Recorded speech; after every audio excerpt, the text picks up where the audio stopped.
If you want to appear invisible on Epic Games, this quick guide will show you exactly how to do it in just a few steps. This is useful if you want fewer distractions, want to control who can contact you, or just prefer a more private gaming experience.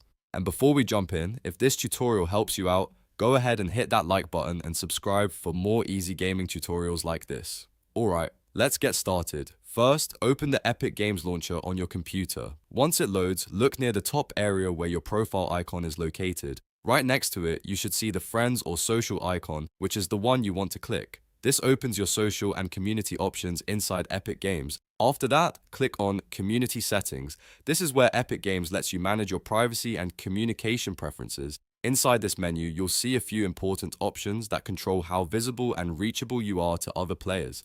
The first setting to change is friend requests. Set friend requests to nobody. This helps stop random users from sending you requests while you're trying to keep a low profile. It's one of the easiest ways to reduce unwanted contact.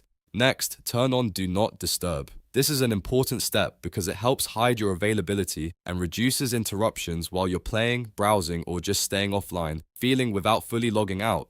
Then, find the text chat setting and turn it off. Disabling text chat can help make your account feel even more private by limiting how others can message you through the Epic Games social system. Once you've adjusted those settings, you're basically done. With friend requests set to nobody, do not disturb enabled, and text chat turned off, you'll be much less visible to other users on Epic Games. If you want the best privacy result, take a second to double check each setting before closing the launcher.